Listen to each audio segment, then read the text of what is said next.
Oke, kita beri tepuk tangan dong untuk silahkan Umay.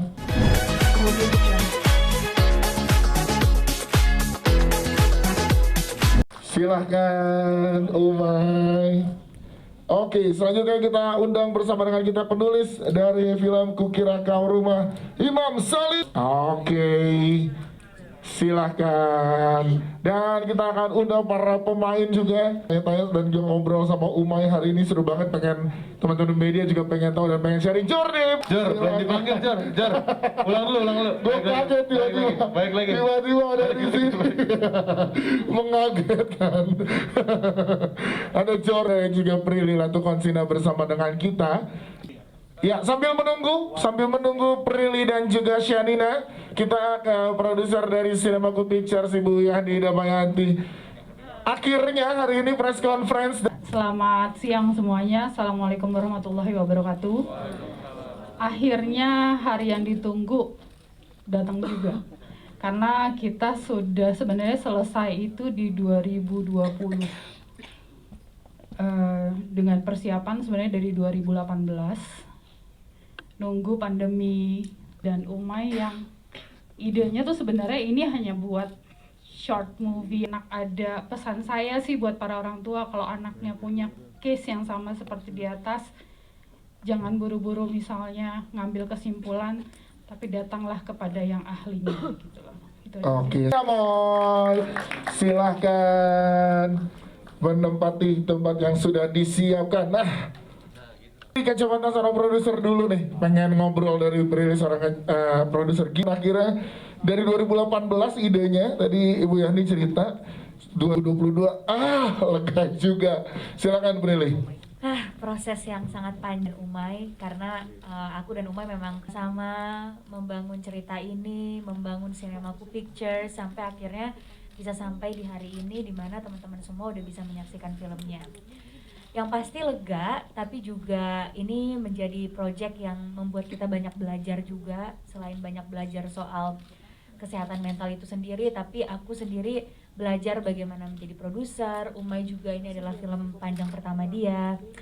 Jadi ya seneng banget lah akhirnya bisa sampai di hari ini, dan semoga pesan-pesan yang kita mau sampaikan tersampaikan dengan baik. Yes, itu dia Prilly. Terima kasih, tepuk tangan untuk Prilly.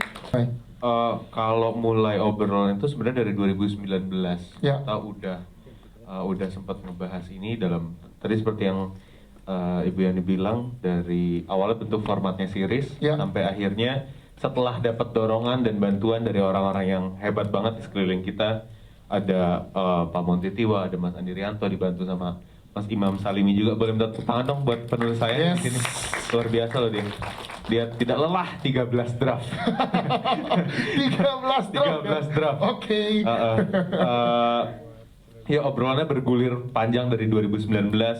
Terus kita akhirnya dibantu juga sama Kak Gilang dan Kak Shandy untuk mendanai film kita, film pertama kita tentang kesehatan mental ini sih. Jadi memang obrolannya sudah panjang banget, cuma karena kepotong pandemi semuanya kan gitu ya. Kita punya banyak mimpi di 2019, dihantam 2020, tapi ya kita nggak berhenti sih, maksudnya tetap ngelanjutin apa yang kita impikan gitu loh. Makanya alhamdulillah senang banget film Kukira Kau Rumah sudah bisa ditonton dan sebentar lagi bisa ditonton sama masyarakat luas di tanggal 3 Februari 2022. Ya. Semoga aja pesannya nyampe dan orang-orang paham bahwa anak muda juga bisa, dan jamet kayak saya bisa bikin film gitu. Baik. Iya, sebenarnya gue nggak tahu pemain-pemain Kukira Kau Rumah ini ngerasa atau enggak, tapi gue tuh insecure banget sebenarnya. Di awal tuh gue bener-bener, bahkan 2 minggu sebelum syuting, gue sempat bilang sama Prilly, apa ini dikasih ke Pak Monti aja yang ngomongnya. Gue takut nih, serius. Gue segitu takutnya gitu, karena responsibility-nya besar banget. Isu yang dibawa sama film ini tentang kesehatan mental itu gede banget. Jadi sempat ada beban yang cukup berat gitu. Jadi kalau misalkan ditanya rasanya kayak apa, sebenarnya bukan lebih kepada, gue bikin film panjang pertama nih dan lain-lain. Nggak ada ke arah sana, tapi lebih kepada gimana caranya gue ngalahin diri gue sendiri, ngalahin beban pikiran yang ada di kepala gue sendiri. Itu sih yang yang cukup berat untuk dihadapi di awal-awal pembuatan film Kukira Kau Rumah gitu sih. Wow, siap. Tepuk tangan sekali lagi untuk Umay. Sudah sedikit diapresiasi sama Umay. Sabar banget 13. Tengah seperti apa penulisan Kukira Kau Rumah ini, diskusi bersama dengan para produser dan juga sutradara, gimana? Ketika itu disodorkan adalah konsep dari untuk shoot, mendapatkan ide setelah riset bahwa ternyata kesehatan harus ada yang berani menyampaikan bahwa itu adalah fakta. Selama ini kita tidak mengetahui bahwa menurut penelitian, jadi Ini Mas, saya jadi mikir berubah kan? sampai seperti itu. Makanya saya gila gitu. Terkait dengan sosok Niskala yang kita butuh tolong, ternyata wow, Jo, lu pada saat ditawarin sama Prilly dan Umay untuk project ini, itu gimana pada saat membaca tentang Pram? Itu gimana lagi? Silakan Jordi. Jadi waktu diajak join sama Umay, sebetulnya Pram itu porsinya sedikit banget. Dari draft 1 yang ditawarin ke saya, Ya. itu tuh Pram cuman ya pacarnya pemeran utama gitu. Tapi akhirnya pas mau jalan tiba-tiba COVID, sempat pause. Pas mulai kita mulai reading lagi, Umay kasih draft 6, gue inget banget. Tiba-tiba jadi pas dikasih draft 6, gue kan ada kebiasaan untuk ngasih nama gue. Ya. Halaman 1 banyak, 2 banyak, sampai halaman 10 main kok ini gue semua ya. Kok jadi banyak? Iya, terus ini kita rubah jadi perspektifnya Pram. Jadi bukan perspektif Niskala. Jadi di saat itu gue bertanya ke Umay kayak, lu yakin ini berarti gue akan banyak porsinya di sini, dan sedangkan gue belum pernah join sama project film yang porsinya sebanyak ini gitu. Kenapa lo percaya? Nggak apa-apa Jor, kita coba aja, dibilang kayak gitu. Ya udah, jadi pas dikasih join pertama kali, gue takut, deg-degan karena isunya juga berat. Betul. Beban sebagai pemainnya juga baru buat gue. Ya udah, pas dijalanin ternyata Umay juga director yang komunikasinya juga dua arah, Prilly juga lawan main yang very open segala macam. Jadi ya udah lancar aja gitu sampai sekarang. Seberapa, tepuk tangan dulu untuk Jordi, karena gue sangat penasaran. Tiba Pak Monty, Umay kayak, guys ngumpul dulu yuk, kita revisi lagi nih scene ini, kira-kira make sense kayak dengan apa yang sudah kita ambil kemarin, kita rubah lagi. Jadi gua nggak tahu. Iya betul. Sebenarnya jadi produser di sini juga keuntungan buat aku sebagai Niskala, karena aku ngikutin perkembangan karakter Niskala dari nol. Iya. Jadi kan we created the character together kan. Aku sama Umay membuat karakter Niskala bareng-bareng gitu. Sampai akhirnya kita memutuskan untuk oke, background Niskala apa, bipolar disorder, tipenya yang mana. Terus kan beda-beda tipe kan. Terus oke, kita udah tentukan tipenya yang ini, mau dibungkus dengan cerita yang seperti apa. Jadi aku udah ngikutin dari awal. Nah itu menguntungkan aku banget kan sebagai Niskala, karena aku lebih mengenal lagi karakternya. Karena kita udah bahas misi Niskala ini dari nol lah, dari dia belum dikasih nama, kita udah bikin gitu, gimana fisiknya, bentuknya, gimana dia mengatasi bipolar disordernya, orang tuanya siapa, dan semuanya. Nah terus aku dan bipolar disorder kan masih asing pada saat itu, karena aku nggak terlalu tahu soal bipolar disorder. Akhirnya banyak baca buku soal bipolar disorder gitu, kayak baca-baca, cari-cari tahu, terus juga bekerja sama dengan Bipolar Care Indonesia, ngobrol sama penyintas bipolar disorder supaya kayak oke, ini teorinya gini, tapi sebenarnya as a human yang mereka rasain banget tuh apa, triggernya apa, kenapa mereka bisa gini. Jadi emang lebih efektif kalau ngobrol ke orangnya langsung kan. Jadi ngobrol, terus juga dari awal kita didampingin juga sama psikolog. Jadi ngobrol juga ke psikolog, apa sih sebenarnya yang mereka rasain, kenapa mereka bisa kayak gini. Terus akhirnya sampai disambungin sama ceritanya, kita reading lumayan lama, lebih dari sebulan, latihan acting sama acting coach, akhirnya jadilah Niskala. Wow. Kalau misalnya lagi stres, lagi depresi yang beneran depresi ya, terus tiba-tiba ada pemikiran untuk mengakhiri hidup atau menyakiti diri sendiri, misalnya cutting atau apa, kita sebagai yang gak mengalami itu pasti kayak sumpah gak ada bersyukuran nih manusia. Udah dikasih nafas, udah dikasih makan, masih aja nyilet, ya kan. Terus masih, apaan sih, ada berita bunuh diri misalnya, diputusin, yaelah diputusin aja bunuh diri, cowok banyak kali gitu kan. iya. Atau kayak waktu itu ada kasus bunuh diri karena revisi skripsi waktu itu. Terus kayak yaelah skripsinya direvisi aja bunuh diri.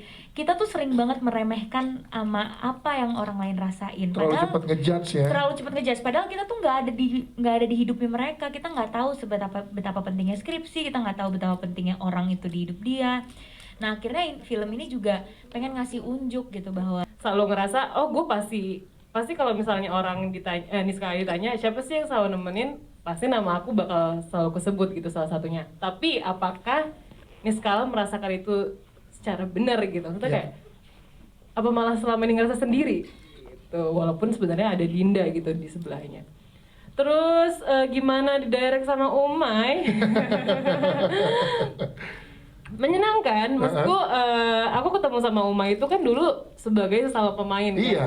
Terus kayak tiba-tiba dapet tawaran, Shen, gue mau bikin film nih, gue bakal ngedirect gini. Terus kayak, oh serius? Oke, aku mau. Maksudnya kayak, aku pengen aja gitu nyobain di direct sama temen seumuran yang aku masih belum punya ekspektasi apa-apa bakal diapain dan lain-lain nantinya di set. Karena gimana pun juga, dia director aku, dan ada fun fact. Ini juga bakalan sembuh sendiri. Nggak bisa juga segampang seperti itu. Jadi ini yang aku pesan sama Prilly sama Umay, ya kalau mau bikin karya jangan cuma cinta-cintaan, bikin karya yang bisa ada manfaat buat orang banyak, maksudnya ditonton. Ini kan bagus ya buat tontonan itu mengisi gitu loh. Iya. sama Bipolar Care Indonesia. Bahkan waktu kita editnya masih mentah, kita FGD sama mereka. Jadi editannya masih mentah, belum di grading, belum ada scoring, bener-bener baru potongan yang ya masih baru dijahit aja adegan-adegannya. Kita FGD sama Bipolar Care Indonesia, sama Amigdala dan sama orang-orang terkait gitu. Terus penyintas bipolarnya ini dari 15 menit awal emang udah nangis. Jadi itu juga yang bikin saya khawatir. Duh, jangan-jangan gimana nih gitu kan. Tapi ternyata mereka bilang, iya mungkin di beberapa adegan mereka ke-trigger, tapi itu nggak akan membuat mereka gimana-gimana karena mereka ngerasa awareness yang kita bangun di film ini penting. Karena mereka relate gitu sama kejadian yang Niskala hadapi. Kayak di saat mereka mengalami bipolar, mereka malah ditahan jalannya, malah dianggap nggak capable untuk kuliah, nggak capable untuk ngelakuin hal-hal yang lain. Padahal orang bipolar tuh nggak gitu. Mereka tuh mampu untuk kuliah, mereka mampu untuk ngelakuin hal yang mereka mau. Cuma bedanya mereka punya perubahan emosi yang lebih ekstrim dari kita gitu, karena mental illness yang mereka punya. Tapi bukan berarti mereka ditahan, dikurung, dikucilkan. Nah makanya akhirnya Bipolar Care Indonesia ikut promo sama kita, dan di Instagramnya Bipolar Care Indonesia ikut balas-balasin komen yang takut nonton. Mereka bilang harus nonton karena mereka ngerasa walaupun di beberapa adegan mereka ke-trigger, ikutan nangis, ikutan keinget sama mungkin trauma masa lalunya dan segala macam, tapi overall menurut mereka ini adalah pesan yang penting karena kadang mereka itu nggak dimengerti gitu apa yang mereka rasain. Bahkan ada juga menunjukkan bahwa lingkungannya terkesan ideal padahal tidak.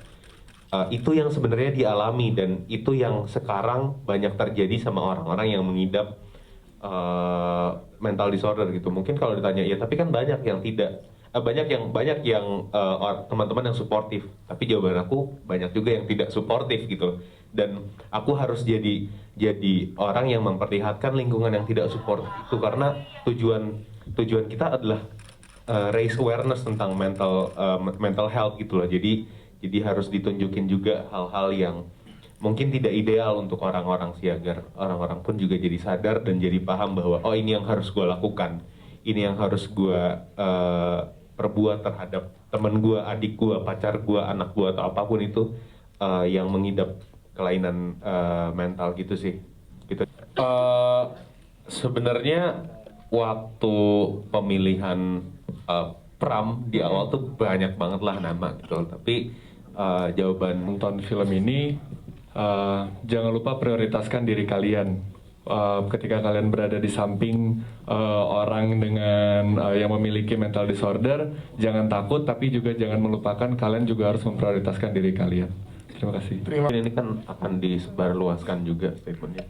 Gue minta yang nonton tolong jangan ngebajak karena industri hiburan kita lagi berdarah-darah banget, lagi mati-matian buat ngasih hiburan ke kalian. Jadi untuk semua penonton tolong hargai kami dengan membeli tiketnya, menonton tanpa perlu divideoin terus diupload ke platform-platform digital. Jadi tolong sampai di situ aja, sampai dibeli tiket dan nonton filmnya dan tanpa dibajak. Terima kasih. Siap, terima kasih. Terakhir Semoga dengan film ini kita bisa sadar kalau menjaga kesehatan mental itu sama pentingnya seperti kita menjaga kesehatan fisik. Karena kalau mentalnya nggak sehat, gimana fisiknya bisa sehat? Dan jangan pernah menyepelekan apa yang orang lain rasakan dan kita rasakan. Gitu. Jadi lebih berempati aja jadi manusia. siap, sekali lagi boleh beri tepuk tangan untuk sebelah kiri. Kemudian